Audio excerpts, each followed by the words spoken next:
नमस्कार, आप देख रहे हैं वीके न्यूज और मैं युधिष्ठिर उपाध्याय। राजनीति में एक से एक बड़े पैतरों की बात की जाए तो उनमें बीजेपी का नाम सबसे ऊपर आता है और उसमें भी मोदी शाह की जोड़ी को सबसे ज्यादा श्रेय जाता है। ये जोड़ी कब कहां कौन सा दाव खेल दे, इसका अनुमान तो शायद आज तक राजनीतिक पंडित भी नहीं लगा पाए। इसी बीच अब देश की राजधानी दिल्ली में मोदी सरकार ने एक ऐसा फैसला लिया है जिसने देश की सियासत में हलचल पैदा कर दी है। खासकर मोदी सरकार के इस फैसले को अरविंद केजरीवाल के नहले पर दहला माना जा रहा है, क्योंकि दिल्ली में अगले साल विधानसभा चुनाव होने हैं, जिसको लेकर इन दिनों दिल्ली के मुख्यमंत्री केजरीवाल जनता को लुभाने के लिए एक के बाद एक फैसला ले रहे हैं। चाहे बात बसों और मेट्रो में महिलाओं के किराया फ्री करने की बात हो या फिर बिजली पानी फ्री का लॉलीपॉप हो, यानी कि चुनाव जीतने के लिए केजरीवाल हर तरह के पैतरे अपना रहे हैं। तो जहां एक तरफ केजरीवाल लॉलीपॉप बांटने में व्यस्त थे, तो वहीं दूसरी तरफ लोगों के घरों में पीएम मोदी घुस गए, जिन्हें निकालना शायद अब केजरीवाल के आगे टेढ़ी खीर जैसा ही है। दरअसल दिल्ली में विधानसभा चुनाव से पहले बीजेपी ने बड़ा सियासी दांव चल दिया है।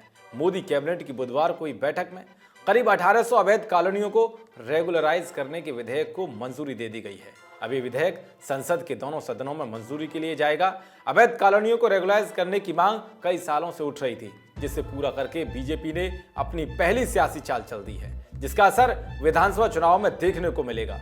दरअसल इन सभी कॉलोनियों में अब पीएम उदय योजना लागू की जाएगी। इसके अलावा दिल्ली रिफॉर्म्स एक्ट के सेक्शन 81 के तहत दर्ज केसों को भी वापस लिया जाएगा। इसके अलावा उपराज्यपाल ने राजधानी के 79 गांवों के शहरीकरणों को भी मंजूरी दे दी है। उपराज्यपाल ने ट्वीट कर बताया कि इससे अवैध कॉलोनियों में रहने वाले लोग अपने घर के मालिकाना हक के दस्तावेज बनवा सकेंगे।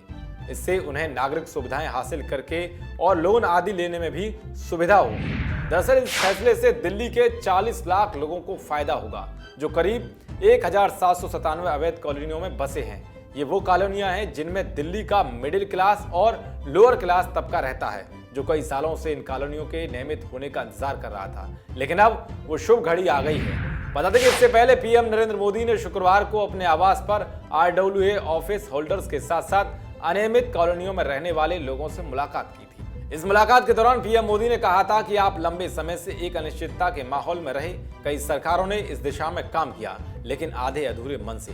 हमारी सरकार 2014 में आई, तब से हम दिल्ली में रहने वाले लोगों की मुश्किलें का हल निकालने के लिए तरीका खोज रहे थे। खैर, कुछ भी हो, मगर मोदी सरकार का यह दांव अगले साल होने वाले विधानसभा चुनाव में केजरीवाल के आगे मुसीबतें खड़ा करने वाला साबित हो सकता है। मोदी सरकार ने दिल्ली की अवैध कॉलोनियों को नियमित करने का जो फैसला लिया है, उस पर आपकी क्या राय है? कमेंट बॉक्स जरूर बताएं।